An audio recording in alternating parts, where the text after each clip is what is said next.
America அந்த படையினரின் பிரசன்னம் கூட இலங்கையை சுற்றித்தான் இருக்கின்றது.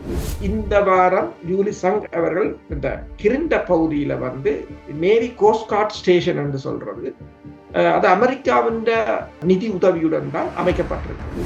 இலங்கையுடன் இணைந்து இலங்கையின் ஒவ்வொரு கடற்கரையாக மெல்ல மெல்ல இந்த கோஸ்ட் கார்ட் ஸ்டேஷன் என்று சொல்றது, அது இலங்கை கடற்படையும் அமெரிக்க கடற்படையும் கூடுதலாக பேசுகிறார்கள். சஜித்துக்கான ஆதரவை இந்தியா சடுதியாக இறக்கப்பட்டது என்னென்று சொன்னால், இப்ப நாமல் ஒரு இடத்தை கூறியிருக்கிறோம். நாம வைஃபுக்கு அவருடைய மனைவிக்கு அந்த இடவு முடிவெடுத்தது அடுத்த நாள் விடியத்தான் தெரியும்.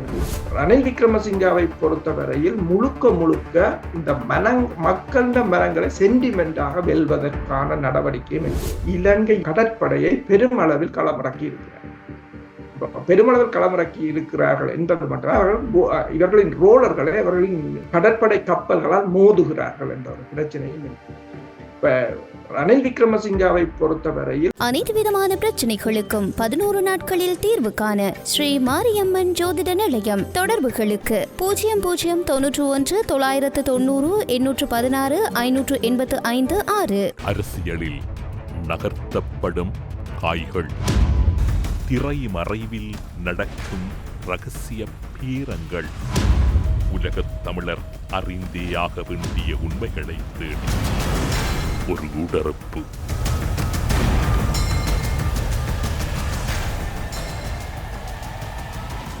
பிரித்தானியாவில் இருக்கும் கலாநிதி அரோஸ் எல்லோராலும் நன்கு அறியப்பட்டு பரிச்சயமான இராணுவ ஆய்வாளர் வேல்ஸிலிருந்து அரோஸ் அவர்களை ஊடறுப்பு நிகழ்ச்சியோடு இணைத்திருக்கின்றோம். ஊடறுப்பு நிகழ்ச்சியின் சார்பில் உங்களை வரவேற்பதில் மகிழ்ச்சி. வணக்கம். வணக்கம் தமிழரசு. ஊடறுப்பு நேயர்களுக்கு அன்பு வணக்கம்.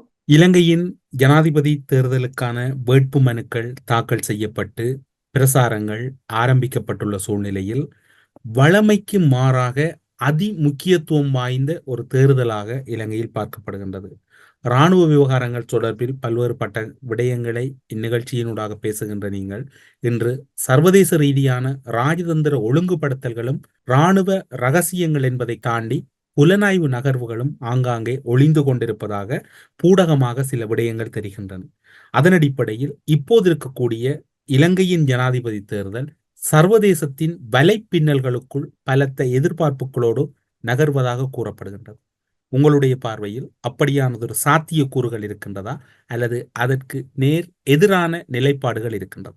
இலங்கையின் தேர்தல் இப்ப நீங்க பாத்தீங்கன்னு சொன்னா 2024 ஆண்டு கிட்டத்தட்ட 60 நாடுகள்ல, அது முக்கிய நாடுகள்ல தேர்தல் இடம்பெற்றிருந்தது.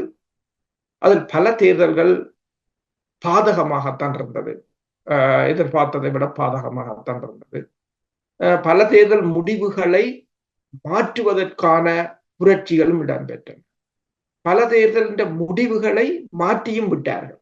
உதாரணமாக நீங்கள் பார்த்தீர்கள் என்று சொன்னால், வெனிசுலாவில அந்த தேர்தல் இடம்பெற்று அரசு தலைவர் பதவி ஏற்ற போதும் அவரை ஏற்றுக்கொள்ள மாட்டேன், எதிர்கட்சி தான் வெற்றி பெற்றது என்று அமெரிக்காவின் வெளியுறவு செயலாளர் பிளிங்டன் அறிவித்திருந்தார். தாங்கள் இந்த அரசு தலைவரை ஏற்றுக்கொள்ளப் போவதில்லை, எதிர்கட்சி அரசு தலைவர் தான் தங்களை பொறுத்தவரையில் அரசு தலைவர்.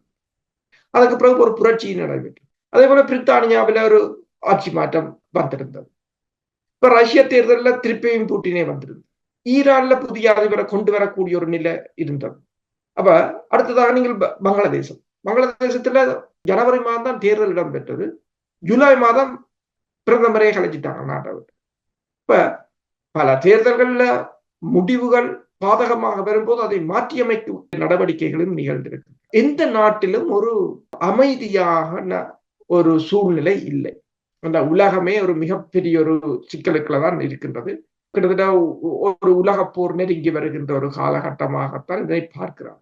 அப்ப இந்த நிலையில அணி சேருகின்றது. இந்த முந்தைய 2வது உலக போர்ல அணி சேர்ந்தது மாதிரி அணி சேர்க்கிற ஒரு நடவடிக்கையாகத்தான் இருக்கின்றது. இப்ப தற்போது பார்த்தீங்கன்னு சொன்னால், நான் நினைக்கிறேன் ஞாயிற்றுக்கிழமை புட்டின் ரஷ்ய அதிபர் ஆஜர்பைஜானுக்கு செல்கின்றார்.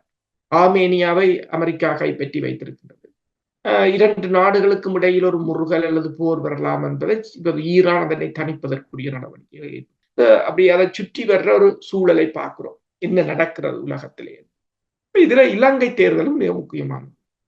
மாலத்தீவு தேர்தலில் மாற்றி அமைக்கப்பட்டது ஆட்சி. இந்தியாவின் நிலை போய் சீனாவின் கையோகி இருந்தது. பங்களாதேசம் உங்களுக்கு தெரியும் மாற்றி அமைக்கப்பட்டு விட்டது. பாகிஸ்தான் உங்களுக்கு தெரியும் மாற்றி அமைக்கப்பட்டு விட்டது. இப்ப அடுத்தது நேபாளமா என்று கூட கேட்கிறாங்க. அந்த நிலையில இப்ப இலங்கை ஒரு முக்கிய ஆடுகளம். என்னென்று சொன்னால் சீனா தான் இப்ப மிகப்பெரிய ஒரு பிரச்சனையாக இருக்கிறது அமெரிக்காவை பொறுத்தவரையில். சீனாவின் நடவடிக்கைகளை கட்டுப்படுத்துவது, இந்து சமுத்திர பிராந்தியத்தை இப்போ யார் ஆளுவது என்பதுதான் மிகப்பெரிய சிக்கல். பங்களாதேஷில் கூட அமெரிக்கா கேட்ட தளத்தை அமைக்க விடவில்லை என்பதற்காகத்தான் ஆட்சியை மாற்றி கூறியிருக்கிறார். என்றால் அங்கு கடற்படை தளத்தை வந்து கிட்டத்தட்ட $2 பில்லியன் சீனா அமைத்துக் கொடுத்திருந்தது. அதை அமெரிக்கா பல தடவையும் குற்றம் சுமத்தியிருந்தது. இது சீனாவின் கடற்படைக்கான தளம். சீனா அது பொதுமக்களுக்கு என்று சொல்லிவிட்டது. அம்பாந்தோட்டையும் சீனாவார்தான் கூறுகிறது பொதுமக்களுக்கு. இந்த நிலைமையில் வந்து இலங்கை தேர்தலும் ஒரு முக்கியம். இலங்கை தேர்தலில் இப்போது அதாவது 2022 ஆண்டு ஜூலி சங்குக்கு என்ன மாதிரியான ஒரு பணி கொடுக்கப்பட்டதோ அதே போலதான் அவர் மிகவும் பம்பரமாக நிற்கின்றார். பல அமெரிக்காவின் அரசியல் பிரமுகர்கள் இலங்கையை நோக்கி படையெடுத்த வண்ணமே இருக்கிறார். அதே போல ஜூலி சங்கும் வந்து இலங்கை முழுவதும் சுற்றுப்பயணங்களை மேற்கொள்வதுடன் மத தலைவர்களாக இருக்கலாம், அரசியல் தலைவர்களாக இருக்கலாம், கூடுதலாக அவர்கள் பொது அமைப்புகள் பொதுமக்களுடனான சந்திப்புகளைத்தான் மேற்கொண்டு வருகின்றனர். அதே நேரம் அமெரிக்கா அந்த படையினரின் பிரசன்னம் கூட இலங்கையை சுற்றித்தான் இருக்கின்றது. என்னும் போது இந்த தேர்தல் வந்து இது இலங்கையருக்கான தேர்தல் என்பதை விட பூகோள பிராந்திய வல்லரசுகளுக்கும் உலக வல்லரசுகளுக்குமான ஒரு போட்டிக்களமாகத்தான் இந்த தேர்தல் இருக்க போகுது. நீங்கள் இப்போது குறிப்பிட்டீர்கள் இலங்கையை சுற்றி அமெரிக்காவினுடைய படைக்கலங்கள் அல்லது படையினர்களுடைய பிரசன்னம் அதிகரிக்கப்பட்டிருப்பதாக. அதனை எந்த வகையில் நீங்கள் அந்த விடயங்களை பார்க்கிறீர்கள்? எந்த வகையில் அப்படியானது ஒரு குவிப்பு இடம்பெற்றிருக்கின்றது? உங்களுக்கு தெரியும், கடந்த வாரம் அதாவது ஆகஸ்ட் 5ஆம் தேதியிலிருந்து 12ஆம் தேதி வரை என்று நினைக்கிறேன், அமெரிக்காவும் மாலதீவும் இலங்கையும் இணைந்து ஒரு படை ஒத்திகையை மேற்கொண்டிருந்தது. கிட்டத்தட்ட 4 சுற்றுக்களாக இடம்பெற்ற அந்த படை ஒத்திகை, அதில் ஜூலி சங்கும் பிரசன்னமாக இருந்தார். அமெரிக்காவின் மேஜர் ஜெனரல் தர அதிகாரியும் அங்கு வந்திருந்தார். அது வந்து கிட்டத்தட்ட 2021ஆம் ஆண்டுக்கு பிறகுதான் அந்த பயிற்சியை அமெரிக்கா ஆரம்பித்திருந்தது, அதை நடத்தியிருந்தார். இப்போது நீங்கள் பார்த்தீங்கன்னு சொன்னால் இந்த வாரம் ஜூலி சங் அவர்கள் இந்த கிரிண்ட பகுதியில வந்து நேவி கோஸ்ட் கார்ட் ஸ்டேஷன் என்று சொல்றது, அது அமெரிக்காவின் நிதி உதவியுடன் தான் அமைக்கப்பட்டிருக்கிறது. அதுல என்ன என்று சொன்னால் அந்த கப்பல்களுக்கான ஒரு பாக்ஸ் ஏனென்றால் போக்குவரத்து கப்பல்களை கண்காணிப்பது. அவர்கள் அதை கூறுவது என்னென்று சொன்னால் கள்ளக்கடத்தல்களோ அல்லது இல்லீகல் ஆக்டிவிட்டிஸோ அல்லது ட்ரக்ஸோ அல்லது சட்டவிரோதமாக நாட்டை உள்வருபவர்கள் அல்லது நாட்டை விட்டு தப்பி போவர்களை கண்டறிவது என்றுதான் கூறுகிறார்கள். ஆனால் உண்மையில் அதல்ல பிரச்சனை. இலங்கையுடன் இணைந்து இலங்கையின் ஒவ்வொரு கடற்கரையாக மெல்ல மெல்ல ஒவ்வொரு கோஸ்ட் கார்ட் ஸ்டேஷன் என்று சொல்றது இலங்கை கடற்படையும் அமெரிக்க கடற்படையும் அதுவும் இந்த வாரம் தான் அதுவும் மேற்கொள்ளப்பட்டிருந்தது. அமெரிக்க தூதரக அதிகாரிகள் அல்லது வெளிவிவகார அமைச்சகத்தின் அதிகாரிகள் வரவுகள் அல்லது US8 அதிகாரிகள் அண்மை காலமாக அதிகரித்துக்கும். அதே போல ஜூலி சங்கை பொறுத்தவரையிலும் அந்த பொதுமக்களை சந்திப்பதன் ஊடாக ஏனென்று சொன்னால் உங்களுக்கு தெரியும், மக்களின் எழுச்சி என்பதை வைத்துத்தான் 2022ஆம் ஆண்டு இலங்கையில் ஒரு ஆட்சி மாற்றத்தை கொண்டு வந்திருந்தார்கள். அதே போல தற்போது பங்களாதேசத்தில் ஒரு ஆட்சி மாற்றத்தை கொண்டு வந்தார். அதே போன்ற ஒரு மக்களின் எழுச்சிக்கு மக்களுடனான நல்லுறவுகள் தேவை. அந்த ஒரு நல்லுறவை கட்டி எழுப்புவதற்கான முயற்சியையும் அவர் மேற்கொண்டு வந்தார். நீங்கள் இப்போது குறிப்பிட்ட இதே கால பகுதியில் தான் நீங்கள் முன்னர் குறிப்பிட்டீர்கள், பல ராஜதந்திரிகள் இலங்கைக்குள் நுழைகின்றார்கள், சில ராஜதந்திர பயணங்களாகவே அமைந்திருக்கின்றன என்று. அமெரிக்காவின் சமுத்திரங்கள் மற்றும் சர்வதேச சுற்றாடல் மற்றும் விஞ்ஞான விவகாரங்களுக்கான பதில் உதவி ராஜாங்க செயலாளர் ஜெனிபர் அவர்கள் இலங்கைக்கு விஜயம் மேற்கொண்டிருக்கின்றார். அவை வளமையான விஜயம் என்று கூறப்படுகின்றது. ஆனால் ஒவ்வொரு வாரமும் ஒவ்வொரு அமெரிக்க ராஜதந்திரிகள் ஏதோ ஒரு வகையில் பல கருத்துக்களை கூறிக்கொண்டு செல்லுகின்றார்கள், திரும்புகின்றார். இதில் என்ன சூட்சுமம் இருக்கின்றது என்று நீங்கள் நினைக்கின்றீர்கள், அல்லது இவை சாதாரண பயணமாக எடுத்துக்கொள்ள முடியும்? சாதாரண பயணம் என்பதை விட கூடுதலான இலங்கையை தொடர்ச்சியாக ஒரு தங்கள் கண்காணிப்பிற்கு வைத்திருப்பதற்கான ஒரு முயற்சியாகத்தான் இதனை பார்க்கலாம். இலங்கையில் என்ன நடைபெறுகிறது என்பதை அந்த களநிலை சூழல்களை அறிந்து, அதாவது இப்ப ஜூலி சங்கை பொறுத்தவரை அவர் அங்கிருக்கின்ற நிலைமைகளை கொடுத்து கொண்டுதான் இருக்கின்றார். என்ன செய்ய வேண்டும் என்பதை அவர்கள் தீவிரமாக இருக்கிறார்கள். உதாரணமா பார்த்தீங்கன்னு சொன்னால் அரசு தலைவர் தேர்தல் நடைபெற்று ஒருவர் வெற்றி ஈட்டினாலும் பிடிக்காவிட்டால் அவரை மாற்றக்கூடிய ஒரு நிலையை ஏற்படுத்துவதற்கான ஒரு நிலை. அதாவது எந்த தரப்பும் ஆட்சியை மாற்றலாம், யார் வந்தாலும் அதை அவர்கள் தொடர்ச்சியாக இருப்பார்களா என்றது இது இலங்கை மக்கள் சார்ந்த விடயமாக இருக்காது, ஏன் சிங்கள மக்கள் சார்ந்த விடயமாக இருக்கு. இது யாரை சார்ந்த விடயமாக இருக்க என்றால் இந்த பூகோள அரசியல் நலன் சார்ந்து இந்த நாடுகள் நலன் சார்ந்ததாகத்தான் இருக்கு. உதாரணமா பார்த்தீங்கன்னு சொன்னால் கோத்தபாய ராஜபக்சவை தமிழ் மக்கள் தேர்ந்தெடுக்கவில்லை, சிங்கள மக்கள் 69 லட்சம் வாக்குகளை போட்டு தேர்ந்தெடுத்தார்கள்.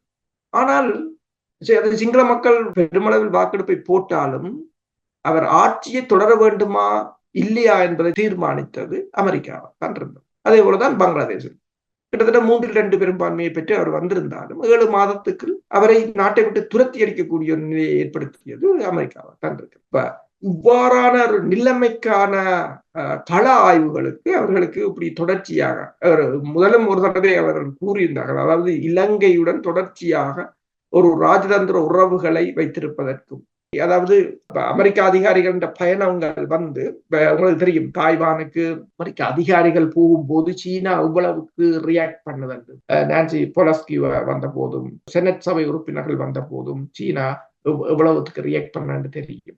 சீனா அதுல ஏன் அதை எதிர்வினை ஆற்றுகிறது என்று சொன்னால் அவ்வாறான ராஜதந்திரிகளின் வரவு என்பது அந்த இரு நாடுகளுக்கும் இடையிலான உறவுகளை வலுப்படுத்துவது அல்லது அந்த நாட்டை தமது ஒரு அழுத்தத்தின் கீழ் வைத்திருப்பதற்கான ஒரு அறிகுறியாகத்தான் சீனா பார்த்தது.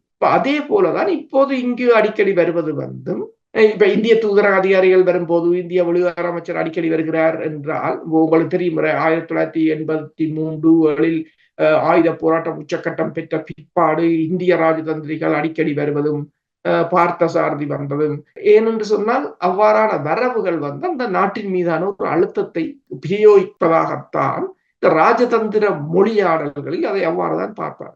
இலங்கையின் ஜனாதிபதி தேர்தல் சூடு பிடித்திருக்கக்கூடிய சூழ்நிலையில் ஆங்காங்கே நீங்கள் ராஜதந்திர நகர்வுகள் பற்றி குறிப்பிட்டீர்கள்.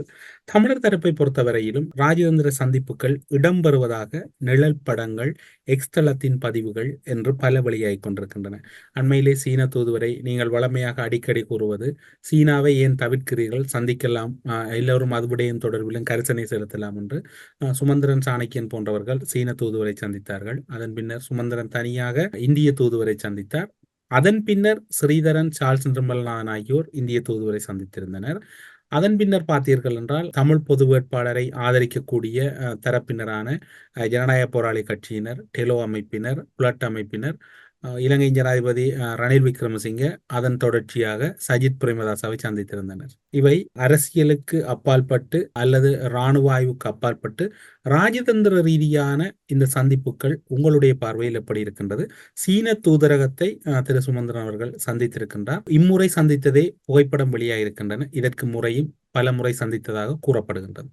உங்களுடைய பார்வையில் இது ஒட்டுமொத்தமாக எப்படி பார்க்கிறீர்கள்? தமிழ் மக்களின் நலனுக்காக சந்திப்பது ஒன்று இருக்கின்றது, அல்லது தமது எதிர்த்தரப்புடன் ஒரு பேரம் பேசும் அரசியலுக்காக சந்திப்பது ஒன்று இருக்கு. தமிழ் மக்களின் நலன்களுக்காகத்தான் இவர்கள் சீன தூதுவரை சந்தித்தார்கள் என்று சொன்னால் அது இன்று நடக்க வேண்டியதல்ல, அது எப்போவே நடத்திருக்க வேண்டியது ஒன்று. ஆனால் இப்போ தேர்தல் அறிவிக்கப்பட்ட பின்னர் சீன தூதுவரை போய் பார்ப்பது வந்து அது இந்தியாவை ஒரு சீண்டும் முயற்சியாகத்தான் இருக்குது. இப்ப இந்தியா வந்து தனது ஆளுமையை தக்க வைப்பதற்கு, தனது பிரசன்னத்தை தக்க வைப்பதற்காக தமிழ் மக்களை ஒரு சீனாவுக்கு எதிராக தூண்டுவதற்குத்தான் இந்தியா இதனை செய்கின்றது. மற்றும்படி இந்தியாவுக்கும் சீனாவுக்கும் எந்த பிரச்சனையும் இப்போதைக்கு இல்லை. என்றால் இந்தியாவுக்கு உள்ள பிரச்சனை என்னென்று சொன்னால் அமெரிக்கா தான் இந்தியாவுக்குள்ள மிகப்பெரிய பிரச்சனை.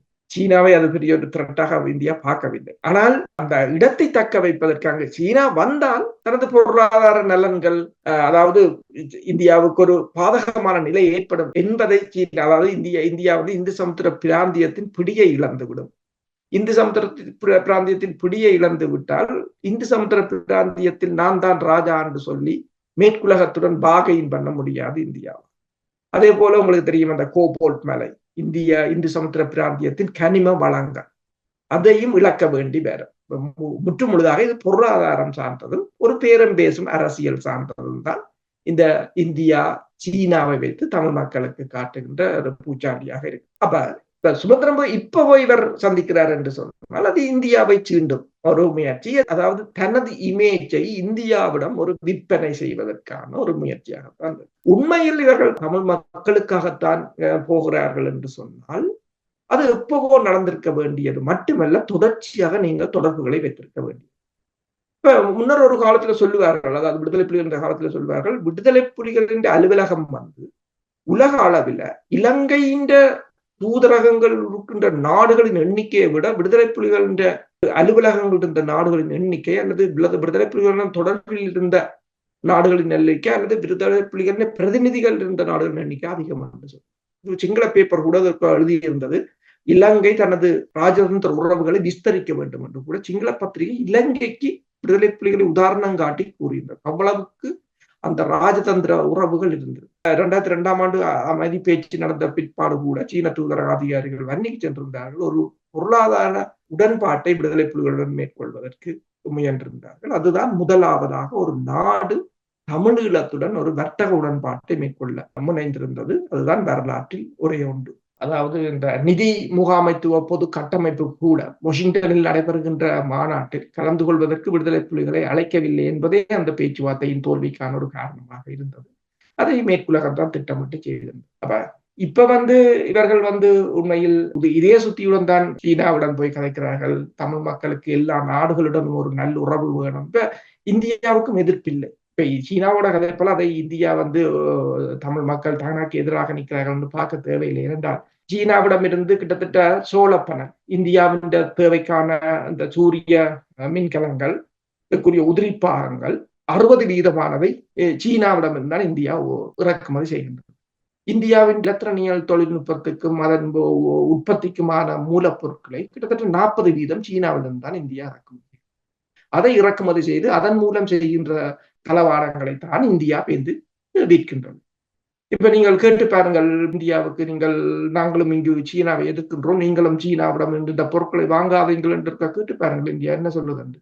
இந்தியா உங்களுக்கு தான் அடிக்கும். அவங்களோட பொருளாதாரம் சார்ந்த விடயம். இப்ப நீங்கள் கூறியது போல இந்த சந்திப்பு என்பது இப்போது அவசரமாக 3 தடவை சந்தித்தது என்று கூறியிருந்தீர்கள். மேல் 3 தடவை 4 தடவையோ இவர்கள் இதை ஒரு இந்தியாவுக்கான ஒரு இந்தியாவை ஒரு மிரட்டுவதற்கான ஒரு சந்திப்பாகத்தான் இப்ப நடைபெறுவதால் இதனை நாங்கள் பார்க்கிறோம். ஆனால் உறுதிப்படுத்தப்பட்ட தகவல் அல்ல, ஆங்காங்கே அரசியல் ரீதியாக பேசப்படுகின்ற ஒரு உரையாடல். அந்த வகையில் அப்படி பேசப்படுகின்ற வகையில் இந்தியாவினுடைய ஆதரவு ஒரு வேட்பாளரை பெரும்பான்மை இனத்தை சேர்ந்திருக்கக்கூடிய ஒரு வேட்பாளரை மையப்படுத்திய அவருடைய நகர்வு இருப்பதாக கூறப்படுகின்றது. அதனுடைய தேவை என்ன? பிரதானமாக சஜித் பிரேமதாச, ரணில் விக்ரமசிங்க, அனுர்குமார் திசாநாயக் என்று 3 இருக்கின்றார்கள். பிரதானமாக அதோடு நாமலும் இருக்கின்றார். நாமல் ராஜபக்சவின் வரவு அல்லது இந்தியா ஏன் குறிப்பிட்ட சஜித் அல்லது அனுர மீது அதிகளவு ஈடுபாடு காட்ட வேணும்? இறுதியாக இந்தியாவின் முடிவு என்னவாக இருக்கின்றது? நாமல் ராஜபக்சவை பசில் ராஜபக்ச ஊடாக களத்தில் நகர்த்துவதனுடைய தேவை என்ன? இலங்கையில் இந்தியா இன்னும் எதனை எதிர்பார்க்கின்றது? இலங்கையில் இந்தியா எதனை எதிர்பார்க்கிறது என்று சொன்னால், இந்தியாவுக்கு நான் கூறியது போல வர்த்தக தனது பிராந்திய பாதுகாப்புக்கு அல்லது அந்த இந்து சமுத்திர பிராந்தியத்தின் ஆளுமையை பேணுவதற்கு இந்தியாவுக்கு இலங்கை தேவை. கடல் வளங்களும் உங்களுக்கு தெரியும், அதற்கும் இலங்கை இந்தியாவுக்கு தேவை. இப்போது பங்களாதேசத்தை இவ்வளவுக்கு தேவையாக இந்தியா பயன்படுத்தியது. கிட்டத்தட்ட 54 நதிகளை இந்தியாவும் பங்களாதேசும் பகிர்ந்து கொள்கின்றன. 4000 மேற்பட்ட கிலோமீட்டர், 4000 கிலோமீட்டருக்கு மேற்பட்ட எல்லையை அங்கு கொண்டிருக்கு. இப்போது நீங்கள் பார்த்தீங்கன்னு சொன்னால், உங்களுக்கு தெரியும் 1980களில் இலங்கையில் தமிழ் மக்கள் கொல்லப்படுகிறார்கள், தமிழ் மக்களை பாதுகாக்க வேண்டும் என்று எப்படி இந்திய ஊடகங்களும் இந்தியாவும் கூக்குரலிட்டனவோ, அதே போலதான் இப்போது அந்த 7% தான் அங்கு இந்துக்கள் பங்களாதேசத்தில் அங்க இப்ப கூக்குரல் இடுகிறார்கள். இந்திய ஊடகங்களை நீங்கள் பார்த்தீங்கன்னா தெரியும், இப்போது அங்க இந்துக்களுக்கு அடிக்கிறார்கள், இந்துக்களுக்கு வெட்டுகிறார்கள், கோயிலுக்கு அடிக்கிறார்கள் என்று. அதே அளவுதான் இங்கேயும் நடக்கின்றது. தொல்பொருள் திணைக்களம் ஆலயங்களை கைப்பற்றுகின்றது, நிலங்களை கைப்பற்றுகின்றது, ஆலயங்களை இடிக்கின்றது, பௌத்த கோவில்களை கட்டுகின்றது. ஆனால் இப்போது இதை பற்றி இந்தியா பேசுவது இல்லை. இந்தியாவை பொறுத்தவரையில் இந்தியாவுக்கு இப்ப இருக்கிற நிலையில் இந்தியாவை பொறுத்தவரையில் என்று சொன்னால், ஏதாவது ஒரு கட்சியை ஊடாக தென்னிலங்கை அரசியலை கண்ட்ரோல் பண்ணுவதன் ஊடாக இந்த வடக்கு கிழக்கில் உள்ள தமிழர்களை பொருட்படுத்த தேவையில்லை. என்பதைத்தான் முக்கியமாக கருதுகிறார். அது பிளான் ஏ.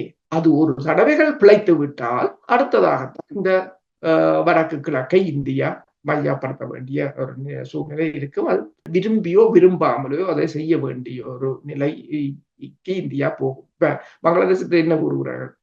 இனி இயலாது போனால் நீ பங்களாதேசத்தை உடைத்து இனி ஒரு 2 நாடாக இனி மாற்ற வேண்டும். முதல் பாகிஸ்தான்ல இருந்து உடைச்சு மாத்தினீங்கள், இனி திருப்பி உடைக்க வேண்டிய ஒரு நிலை வரும். அது சாத்தியப்பட போறதும் இல்லை. அது மிகப்பெரிய ஒரு பிரச்சனையான விடயம். என்றால் தற்போதைய உலக ஒழுங்கில் இந்தியாவுக்கு அப்படி ஒரு ஆளுமையும் இப்போது இல்லை. இலங்கையை பொறுத்தவரையில் அதாவது பெஸ்ட் ஆப்ஷன் அவேண்டேன் என்று சொன்னால் இலங்கையின் அரசு தலைவரை தாங்கள் கையகப்படுத்திவிட்டால் இலங்கையை தங்கள் கைக்குள் வைத்திருக்கலாம். ஆனால் நீங்கள் கூறியது போல ஒருவர் என்று சொன்னால் கூடுதலாக பேசுகிறார்கள். சஜித்துக்கான ஆதரவை இந்தியா கொடுக்கும்.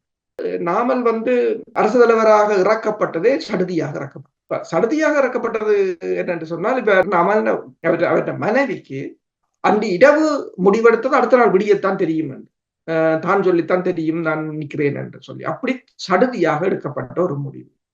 அதை தென்னிலங்கை ஊடகங்களும் ஆய்வாளர்களும் எப்படி பார்க்கிறார்கள் என்று சொன்னால், இந்த மொட்டோ கட்சியிலிருந்து ரணிலுக்கு தாவியவர்களை காண ஒரு அதிர்ச்சி வைத்தியமாகத்தான் இருக்கு என்று சொன்னால், இப்ப அவர்களுக்கு 2 கட்ட நிலை என்னென்று சொன்னால், அங்கு போய் சில படை ரணில் தோத்து விட்டால் திருப்பி இங்க வர முடியாது. அடுத்தது நாடாளுமன்ற தேர்தலில் தாங்கள் எந்த கட்சியில நிற்பது? ஏனென்றால் ரணில் கட்சியை பொறுத்தவரை நாடாளுமன்ற தேர்தலில் ஒரு சீட்டு கூட இருக்கவில்லை. அது தேசிய பட்டியலில் வந்தது. அப்ப ரணில ஆதரிச்சு போட்டு திருப்பி இங்க கேட்கலாம் வந்து 2 கட்டான இல்லை. அப்ப தற்போதைய தகவல்களின்படி தென்னிலங்கை ஊடகங்களுடைய கூறுகிறது, ரணிலுக்கு மொட்டோ கட்சியிலிருந்து ஆதரவளித்தவர்களில் பலர் இப்போது மனம் மாறக்கூடும். அப்ப அதன் அர்த்தம் என்னவென்று சொன்னால், ரணிலின் வாக்கு பலத்தை உடைப்பதாகத்தான் இதை நாங்கள் கொள்ளலாம். இப்ப கட்சி விதமாக பார்த்தாலும் நீங்கள் இப்ப ரணில் விக்ரமசிங்காவுக்கு 34 கட்சிகளும் பலரும் ஆதரவு கொடுப்பதாக கூறுகிறார்கள்.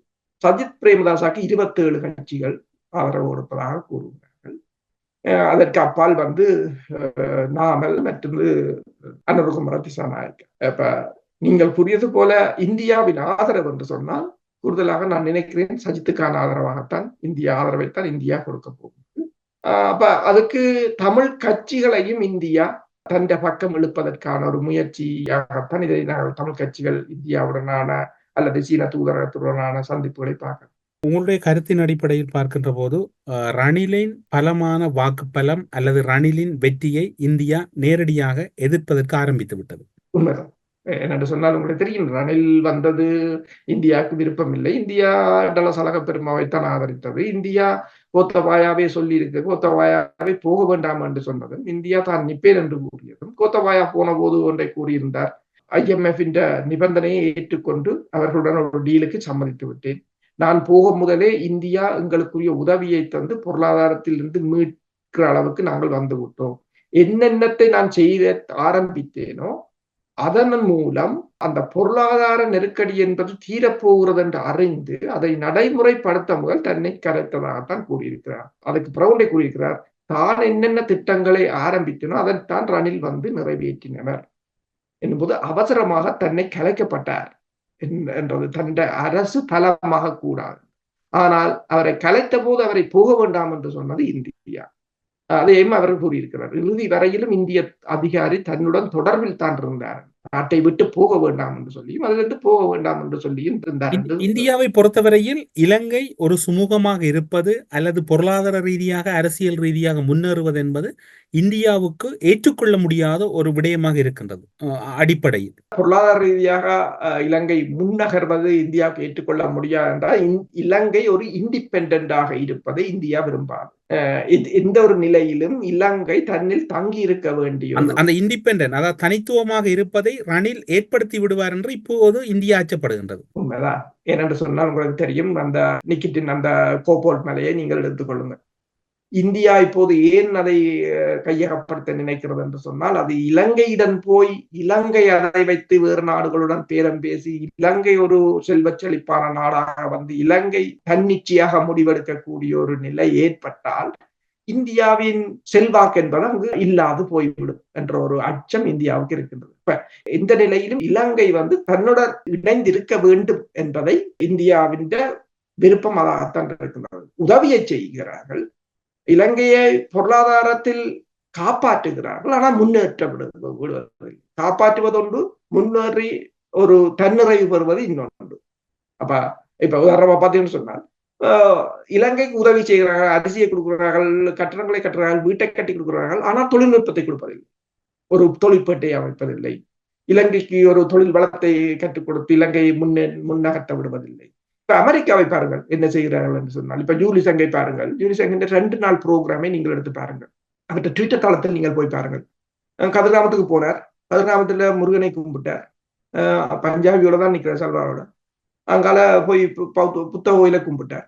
அப்புறம் அதே துண்டை தூக்கி தலையில போட்டுக்கொண்டு அங்கால முஸ்லீம் கோயில நிக்கிறார், அதே உடுப்புலதான். ஆனா துண்டு ஒருக்கா தோல்ல கிடக்கு, ஒருக்கா தலையில இருக்குது.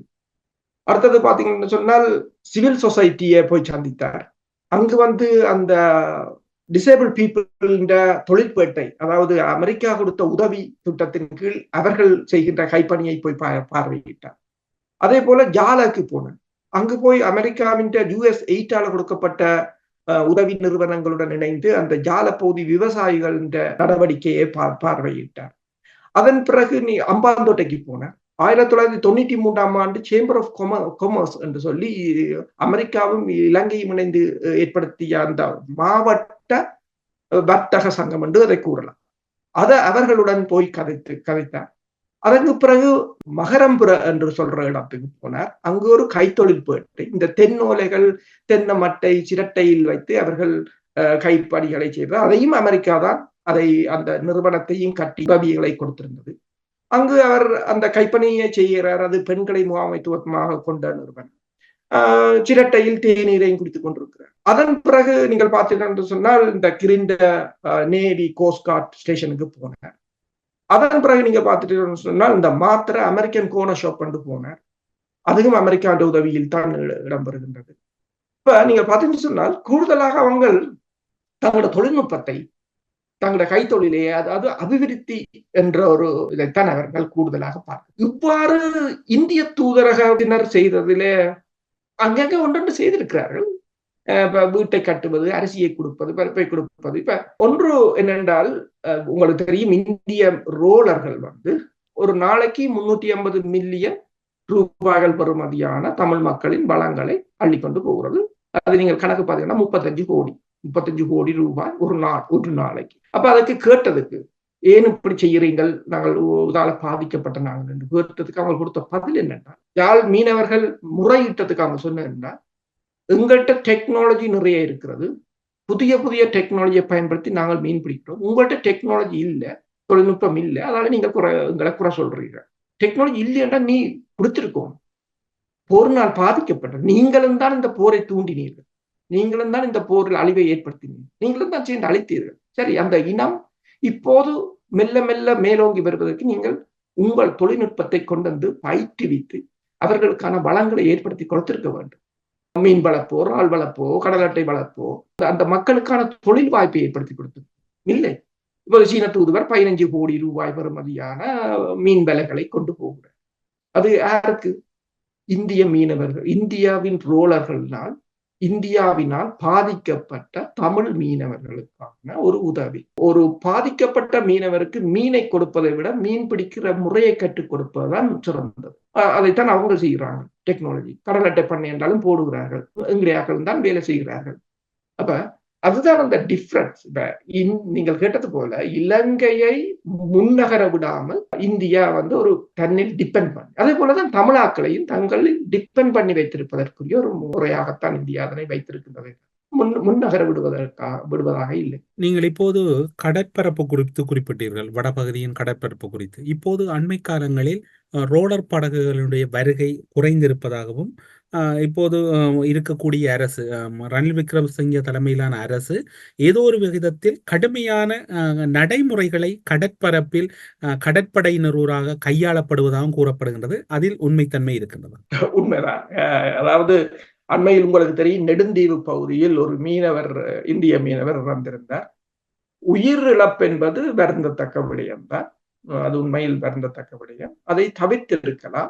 என்னென்று சொன்னால், நீங்கள் உங்கள் கடல் பகுதியில் நின்றிருந்தீர்கள் என்று சொன்னால் அந்த உயிரிழப்பை தவிர்த்திருக்கலாம். அதற்கு பெரிய ஆர்ப்பாட்டங்கள் எல்லாம் நான் நினைக்கிறேன் திருமுருகன் காந்தியன் நினைக்கிறேன். சென்னையில ஆர்ப்பாட்டம், இலங்கையின் சொப்புகளை மூடுறதோ அல்லது பொருட்களை புறக்கணிக்கிறதோ ஏதோ எல்லாம் செய்தார்கள். பிரச்சனை இல்லை, அது நல்லது. ஆனால் உங்களோட மீனவர்களால இந்த தமிழ் மீனவர்கள் பாதிக்கப்பட்டு அல்லல்பட்ட நேரத்தில் ஒரு நாள் பாதிக்கப்பட்ட இந்த மீனவர்களுக்காக உங்கள் மீனவர்களுக்கு எதிராக நீங்கள் போராடி இருந்தால் நாங்கள் உண்மையா அதை வரவேற்றிடும். நீங்கள் உங்கள் மீனவர்கள் இந்த தமிழ் மக்களுக்கு, ஈழத்தமிழ் மக்களுக்கு எதிராக செய்த அநியாயத்துக்கு நீங்கள் எவரும், ஏன் நாம் தமிழர் கட்சியாக இருக்கலாம், திருமுருகன் காந்தியாக இருக்கலாம், எந்த யாருமே இதுவரையிலும் குரல் கொடுத்ததில்லை. நீங்கள் உங்கள் மீனவர்களை உங்களால் முடியாதா? இல்லை. அப்ப நீங்கள் எல்லோரும் இந்திய நலனுக்காக இயங்குகிறீர்களே தவிர தமிழீழம், தமிழ் மக்களுக்கு ஆதரவு என்பதுதான் ஒரு போலி. அது போலியான நடவடிக்கை தான். திருமுருகன் காந்தி என்று சில நினைக்கிற ராஜீவ் காந்தி, இந்திரா காந்தி என்று இப்போ பேர்லயே காந்தி இருந்தா அப்படியா இருக்குமோன்று தெரியாது. என்னை பொறுத்தவரையில நீங்கள் உங்கள் இந்திய நலனுக்காக, உங்கள் தேசத்துக்காக போராடுகிறீர்கள். இது இப்ப விளங்குதோ? விடுதலை புலிகளை பொறுத்தவரையில் ஏன் இந்தியாவுக்கு எதிராக ஆயுதத்தை தூக்கினார்கள்? ஏனென்றால் இந்தியா இன்னொரு நாடு, நாங்கள் வேற இனம், நாங்கள் இறமையுள்ள இனம், இந்தியா இன்னொரு நாடு, அது நட்பு நாடா இருக்கலாமே தவிர நாங்களும் நீங்களும் ஒன்றில்லை. அது நீங்கள் அதுல காட்டிட்டீங்க. இப்ப அந்த சம்பவத்துக்கு பிறகு இலங்கை கடற்படையின் பிரசன்னமும் அதிகம். அடுத்ததாக இவர்கள் மேற்கொண்ட மிக மிக பாரிய அளவில் மேற்கொண்ட தமிழகத்துல ஒரு போராட்டத்தை மேற்கொண்டதுக்கு எந்த ஒரு ஈழத்தமிழாக்களும் அது தொடர்பாக திரும்பியும் பார்க்கவில்லை. அதுதான் உண்மையில் தற்போது ஈழத்தமிழர்கள் பொறுத்தவரையில் அவர்கள் அது அரசியல் முதிர்ச்சி என்பது அதுதான். இனிமேலும் அந்த இந்தியாவின் உசுப்பல்களுக்கு நாங்கள் அடிபணிய மாட்டோம் அல்லது அதை நாங்கள் பொருட்படுத்த மாட்டோம் என்பது உண்மையான தரமான சம்பவம்.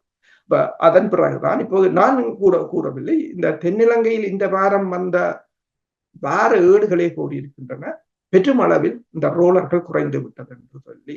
அதை இப்ப ராமேஸ்வரத்திலும் அவர்கள் ஒரு தங்களோட மீனவர்களுக்கு கூறியிருக்கிறார்களாம், அந்த எல்லையை தாண்ட வேண்டாம். அதுக்கு இன்னொரு காரணமும் இருக்கின்றது.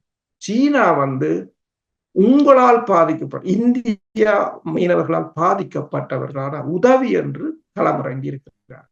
அது உண்மையில் அந்த மக்கள் வரவேற்றார், அந்த மக்கள் அதை வாங்குவார்கள். ஏன்டா நீங்கள் அந்த உங்களோட இவ்வகையான நடவடிக்கைகளை ரணில் விக்ரமசிங்கவும் இந்தியா மீது இந்த சந்தர்ப்பத்தில் ஒரு கடுமையான நடவடிக்கையை எடுத்திருக்கின்றார் என்று பார்க்கலாமா அல்லது சாதாரணமாக பார்க்கலாம்? இல்லை, அதைத்தான் அந்த ஊடகங்கள் கூற வருகிறது. இலங்கை கடற்படையை பெருமளவில் களமிறக்கி இருக்கிறார். பெருமளவில் களமிறக்கி இருக்கிறார்கள் என்பது மட்டும் இவர்களின் ரோலர்களை அவர்களின் கடற்படை கப்பல்களால் மோதுகிறார்கள் என்ற ஒரு பிரச்சனையும் இருக்கு. இப்ப ரணில் விக்ரமசிங்காவை பொறுத்தவரையில் முழுக்க மக்களிட மரங்களை சென்டிமெண்டாக வெல்வதற்கான நடவடிக்கையை மேற்கொள்வார். உங்களுக்கு தெரியும், அவற்றை கட்சி சின்னமே சிலிண்டரை தூக்கி கொண்டு போறேன்னா என்னன்னு உங்களுக்கு தெரியும். இந்த 2022 ஆண்டு போராட்டத்துல எல்லா புகைப்படங்களும் லைனுக்கு அடுக்கி கிடக்கிறது சிலிண்டர்கள். இப்ப சிலிண்டரை வச்சுதான் அந்த போராட்டமே. ஏனென்றா உங்களுக்கு கேஸ் இல்லை, எரிக்கையிலாது தண்டையில. அப்ப அது ஒரு மக்கள், அதாவது 2022 பிறகு நீங்க மறந்திருக்க கூடாது, இப்படி இருந்தது, அதை நான் தான் மீட்டேன் என்று சொல்வதற்கான ஒரு சிம்பல். அப்ப இப்பயும் பாத்தீங்கன்னு சொன்னா, நீ வடபகுதி இப்ப இந்திய மீனவர்களை நிறுத்தி போட்டார் என்று சொல்லி அந்த மீனவர்களின் மனங்களை வென்ற மாதிரி தான் இருக்கும். இப்ப இதை கொழும்பு ஊடகங்களே போடுகின்றன, ரோலர்கள் வரவு குறைந்திருக்கிறது. அன்றைக்கு யாரோ கேட்டார்கள், தேர்தல் காலத்தில் தான் சீன அதிகாரிகள் 15 கோடி ரூபாய் பெறுமதியான வலைகளுடன் போகிறார்கள், ஏன்? இப்ப விளங்கிச்சுதா ஏன் என்று. அதாவது ஒன்று கடற்படையை இறக்கியது, அடுத்தது சீனாவை களமிறக்கியது, இந்தியாவின் ரோலர்களை நிறுத்துவதற்கான ஒரு இருமுனை நகர்வாகத்தான் பார்க்கிறோம். அப்படி என்று சொன்னால் அது யாருக்கு லாபம்? இப்போது ரணில் விக்ரமசிங்கா தான் அந்த நடவடிக்கை எடுத்ததாக கொள்ளப்படும். என்று சொன்னால் அவர் தான் ஆட்சியில் இருக்கிறார், அவர் தான் அதை நடவடிக்கை எடுத்ததாக கொள்ளப்படும் என்று சொன்னால் அவருக்கான ஒரு ஆதரவு தளத்தை உருவாக்குவதற்கான ஒரு முயற்சியாக தான்.